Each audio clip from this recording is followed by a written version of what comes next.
Hey there, welcome to the Healthy Vibes Podcast. I am Kelly Renato, your host, a mom of two, and a fitness and health enthusiast and encourager. I'm on a mission to help moms feel good about themselves, find time for themselves, and get their strength back so that every single day they can show up how they want to. I know what it's like to feel overwhelmed, unhealthy as a mom, anxious, worn out, and never enough.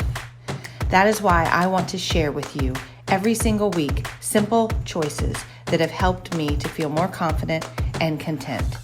Each week I'll bring you a short dose of inspiration for you and your family, empowering you to show up for yourself, love who you are, and encouraging you to become more intentional every day with your choices so that you can feel stronger, more confident, and fulfilled. Are you ready to truly love who you are? Get out of that rat race, know that you're enough, and follow the path that you want to? It's time to nurture your mind, body, and soul. You get to make this choice every single day, and I want to help you. Let's start today. You ready? Here we go.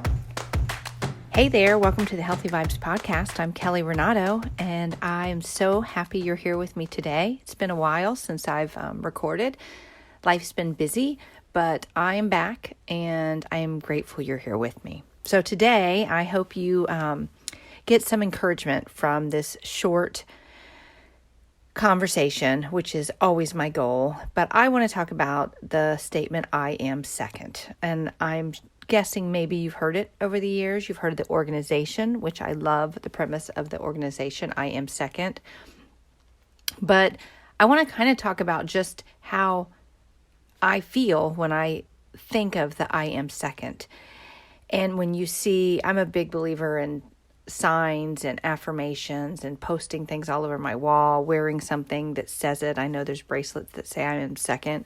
I think I need constant reminders as you navigate this world, because the more we're in the world and around people in the world and things in the world, I feel like you get distracted. You get, sidetracked. It becomes a little bit grayish, and the shadows the clouds overshadow like what you really believe when you get distracted by the world. And the phrase I am second is a big reminder, because I talk so much about self-care, because you have to take care of yourself. And I say many times this does not mean selfish. It's not selfish, but I am second is the best way that I can talk about self-care, because first is God, and that's what the organization is about. First and foremost is God. And in my life, He comes before me, of course. He comes before my family. He comes before anything. So I am second is the best way to say God is first, which God, first of all, is a huge part of self-care. He is my biggest part of self-care. Like praying, talking to God, devotions, God, having a relationship with God is the most important part of my self-care. But after that, I am second means God is first in my life, but next, I got to take care of myself too, in other ways as well. And this doesn't mean that we don't give to others, but in order to keep giving to others, we have to take care of ourselves. So we first need God. Second is just genuine, the rest of the self-care, right? Quiet time, exercise, eating right, nourishing our bodies, being kind to ourselves, all of those other self-care things that we know we should be doing day to day. And then, of course, all of that fills us up enough that we have plenty to give to others, because life is about serving others too, and being there for others and taking care of others. That to me is also a component of self-care, because if we're not giving and serving to others, you're not going to be completely fulfilled, because life is about serving and helping others. So I want you to think about it in the way I just said. I am second means God is first. Self-care starts with God, your relationship with God, spending time in the Word, praying. And then second is all of the other components of self-care, because you are second after God. And then after that, knowing that you are filled up enough to serve and help those people in your life that need it. Maybe it is right there under your roof, your kids, your spouse. Maybe it is extended family, your parents, cousins, brothers, sisters, other people, and maybe it is people you don't even know.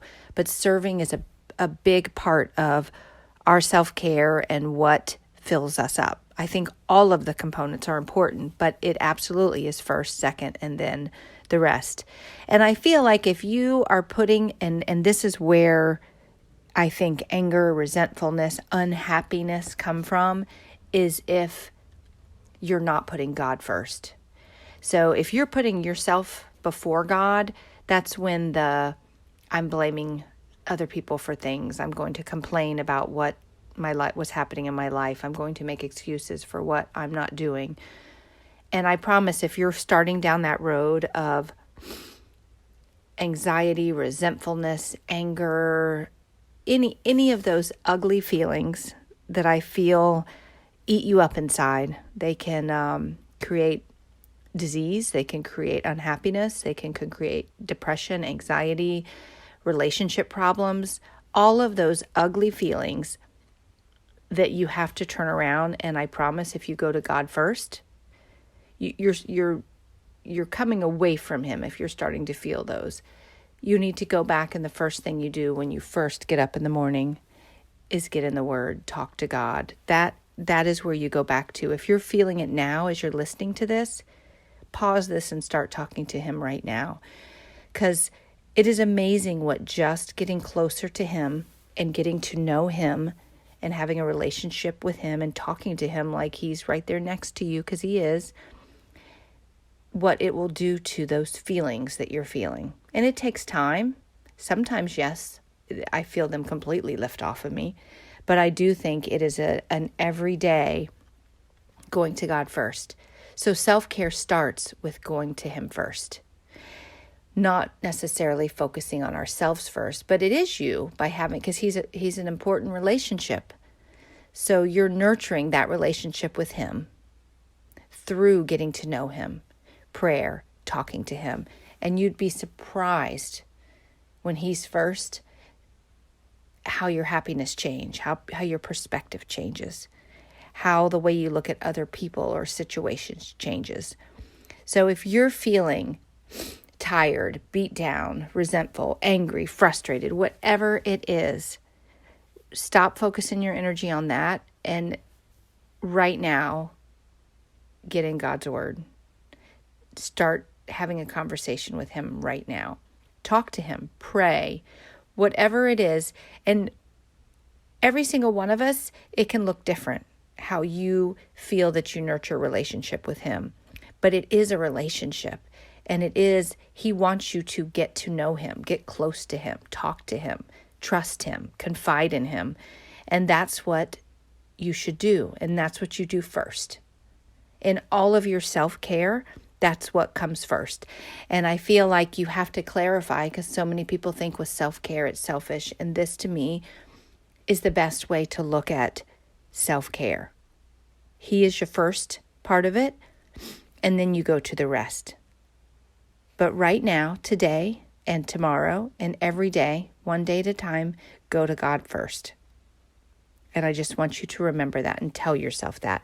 Fill your heart and mind up with him first. That is the first thing I do when I wake up, whether it's just to immediately start talking to him, even if it's just reading a Bible verse.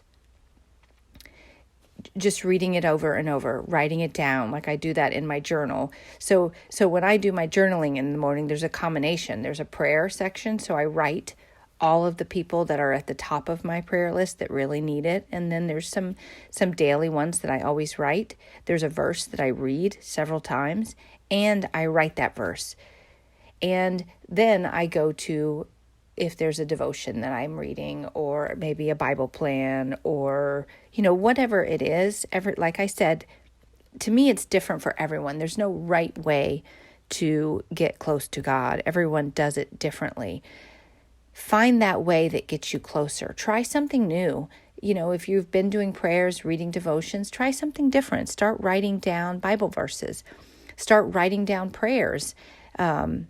and post them for yourself or put them in your planner or something to look at. Start writing, start talking, start reading something different. Start just reading the Bible. Just open it up and, maybe find a book that sounds interesting and start reading a chapter a day, anything. But if you're feeling distant, if you're feeling those ugly feelings, if you're feeling unsure, anxious, depressed, I want you to go there first and start trying different ways to get to know and get close to God, because He is the first and foremost part of self-care, happiness, living with hope and faith and confidence. So just remember, He is first, I am second, and you find right now ways to get closer to Him. So that is it for today. A very big message, but in a simple way. And I hope you have encouragement. I hope this is just that simple reminder. It's the reminder that we all know, but sometimes you just need someone to tell you. Like, we know it, but are we doing it? There's many days when I start feeling that way and I realize I hit the ground running. I didn't even sit and pray. I didn't stop and think. It's easy to do it. It's easy to get caught up in the busyness and the craziness of life, to jump up and just, who knows what your day started with? Who knows what happened after maybe you did sit down and pray and then you got caught up in the worldly distractions as the day got going. So stop right now and get back close to Him. You can't do it enough. All day, on your knees, sit in the car. While I drive in my car, I pray. While I walk, I pray. I can be praying while I'm sitting with 4 other people, and that's what I'm doing in my head. So just realize it is any time, any place, and any way to get close to Him. Just fill your time with Him, fill your mind with Him, and don't stop. It's never enough. And the closer you get, the better you will feel. So that's it for the day. Take away that He is first and go get to know Him this week in a different way than you have before. So I hope you all have a great week. Take care. I'm sending you all love, and I will talk to you soon. Bye-bye. I appreciate you sharing this time with me today. I am grateful you are here. And if you have anyone that you feel could also benefit from this encouragement, please share it with them today. You can also add a quick review on iTunes, which would mean the world to me and help me just to make this better for each and every one of you out there. I will be here each week, so please be sure to subscribe to the podcast or join me at kellyrenato.com to get the latest episode and more tools to help you on your journey to feel your best and enjoy every single day exactly where you are. I would love to have you join my journey, and let's all add good, healthy vibes anywhere we can, every single day. Enjoy your week and embrace the season you're in, and I look forward to next week. Take care. Bye-bye.